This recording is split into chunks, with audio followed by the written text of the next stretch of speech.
नमस्कार दोस्तों, welcome to high classes. दोस्तों आज हम देखने वाले हैं आपका जो एग्ज़ाम होगा इंग्लिश का, ठीक है, 29 मार्च को, ठीक है, यानी कल, ठीक है। उसके लिए आज हम देखने वाले हैं कैरेक्टर स्केच, ठीक है। आप इसका यहाँ 2 क्वेश्चन रहेगा, ठीक है। इस 2 क्वेश्चन में से आपको एक क्वेश्चन अटेम्प्ट करना है, ठीक है, यानी 5 मार्क्स आपको यहाँ पर पूरा फिक्स मिल जाएगा, ठीक है। पहला सवाल देखिएगा, right a character sketch of Anne Frank, ठीक है। मैं आपको बिल्कुल हिंदी में समझा रहा हूँ, ठीक है, ताकि आप कहानी सुन के, ठीक है, इसका जो मेन पॉइंट है उसको सुन के आप एग्जाम में आराम से ट्रांसलेट करके लिख सकते हो, ठीक है। चलिए हम लोग स्टार्ट करते हैं, ठीक है। एनी फ्रैंक 13 साल की एक बहुत ही संवेदनशील, सेंसिटिव, तेज, इंटेलिजेंट और परिपक्व लड़की थी। एक यहूदी होने के नाते वह नाजियों द्वारा लगातार शिकार की जाती थी। वह भयानक समय में जी रही थी। जर्मनी में जन्मी उसे और उसके परिवार को उत्पीड़न से बचने के लिए एम्स्टर्डम में प्रवास करना पड़ा। वहाँ उन लोग को शिफ्ट होना पड़ा, ठीक है। आगे देखिएगा, वह पूरी तरह अकेला महसूस कर रही थी, ठीक है, और दूसरों पर विश्वास नहीं कर सकती थी। उसे एक सच्चे दोस्त की ज़रूरत थी जिसके सामने वो अपने दिल की बात खोल सके, अपनी बात कर सके, ठीक है, दिल की बात को वो व्यक्त कर सके, ठीक है, और अपनी अंदर की बातों को, भावनाओं को उसके साथ शेयर कर सके, ठीक है। उसे वह सच्चा दोस्त अपनी डायरी किट्टी में मिला, ठीक है। वह बहुत इमोशनल थी। वह अपनी दादी से बहुत प्यार करती थी। वह एक चैटर बॉक्स थी, यानी बहुत बातूनी थी, ठीक है, और अपने गणित के शिक्षक श्री किसी को नाराज करती थी क्योंकि वह कक्षा में बहुत अधिक बात करती थी, लेकिन उसका मजाक उसे बहुत अच्छा लगा, ठीक है। बस इतना ही पॉइंट आपको दिमाग में रखना है ताकि आप एग्ज़ाम में जाके उसको आराम से लिख सको, सेंटेंस बना के लिख सको, ठीक है। अब आगे देखिएगा, right a character sketch of Horace Dombey, ठीक है। इसका हिंदी में समझा रहा हूँ आपको, ठीक है, एकदम ध्यान से सुनना, ठीक है, इसको समझिएगा, ठीक है।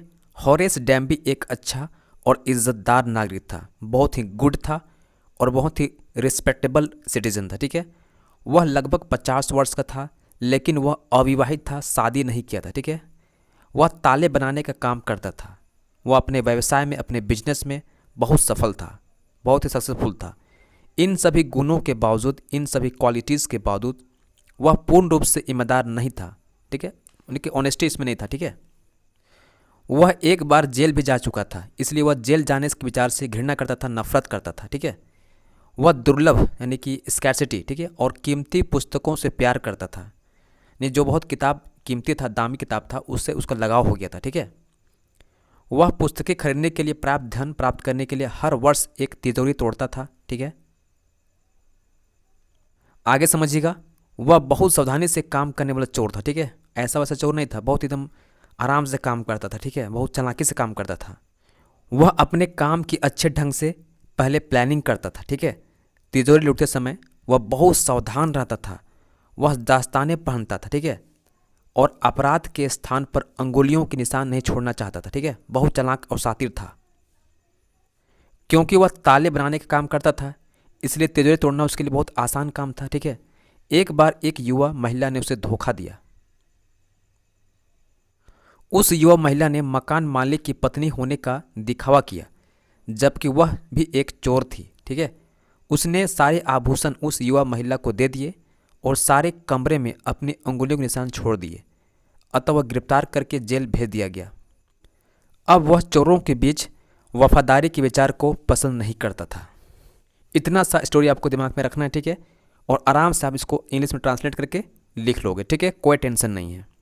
अगर आपको हिंदी समझ में आ गया है, ठीक है, तो आप इसको पढ़ लीजिए इंग्लिश में, ठीक है, इसको मैं लिख दिया हूँ इंग्लिश में, इसको पढ़ लीजिए, आपको पूरा समझ में आ जाएगा, ठीक है, कोई दिक्कत नहीं है ना, आराम से पढ़िएगा, ठीक है, कोई दिक्कत नहीं है। अब नेक्स्ट क्वेश्चन देखिएगा, right the character sketch of Bholi's teacher, ठीक है। इसको पहले हिंदी में समझिए, ठीक है। भोली बहुत सीधी सादी लड़की थी। भोली रामलाल की चौथी बेटी थी। रामलाल के 7 बच्चे थे। 10 महीने की उम्र में भोली के सिर में चोट लग जाता है, ठीक है। जन्म के समय बहुत सुंदर थी, लेकिन 2 साल की उम्र में भोली को चेचक हो जाता है, ठीक है, जिससे उसका पूरे शरीर में गहरे काले निशान पड़ जाते हैं, ठीक है। उन्होंने 5 साल की उम्र में बोलना स्टार्ट किया, ठीक है, लेकिन जब वो बोलती थी तो हकलाती थी, ठीक है, स्टैमर करती थी। दूसरे बच्चों ने उसका मजाक उड़ाया। यही वजह था कि भोली बहुत कम बोलती थी। रामलाल के अन्य बच्चे काफ़ी मजबूत थे और स्वस्थ थे, लेकिन भोली वैसे नहीं थे, ठीक है। भोली गांव के जिस स्कूल में पढ़ती थी उसी स्कूल के एक शिक्षिका ने उसे पढ़ने के लिए खूब प्रोत्साहित किया,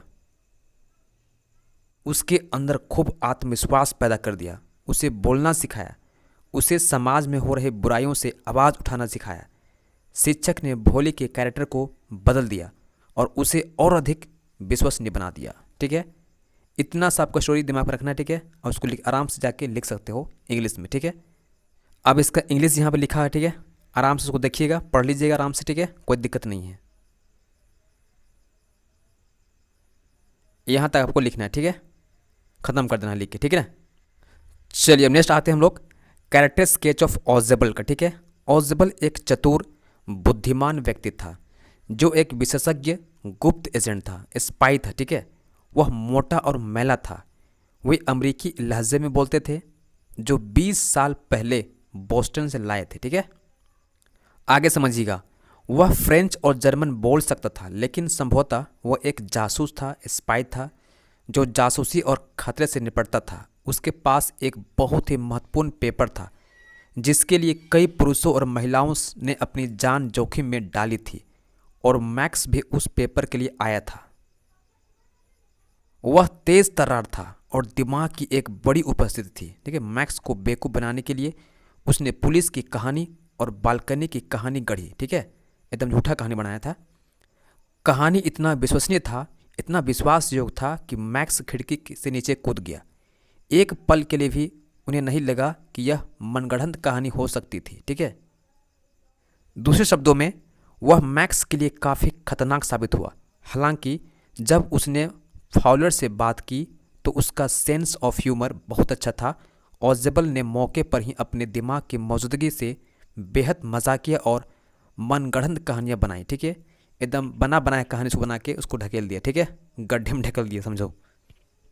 अगर आपको इसका स्टोरी हिंदी में समझ में आ गया तो आप इसको एक बार इंग्लिश में पढ़ लीजिए ऑजेबल का। ठीक है, अब अगला सवाल देखिएगा, character sketch of Griffin the scientist. ठीक है, इसको समझिएगा। ग्रिफिन एक बहुत ही जीनियस साइंटिस्ट था। उसने ऐसे ड्रग का आविष्कार करना चाह रहा था जिससे इंसान गायब हो सके। ठीक है, इनविजिबल हो सके, और इस एक्सपेरिमेंट में वो सक्सेस भी होता है। ठीक है, इनविजिबल होता भी है। ग्रिफिन बहुत ही सेल्फिश और केयरलेस आदमी था। ठीक है, वो कभी दूसरों का ख्याल नहीं रखता था।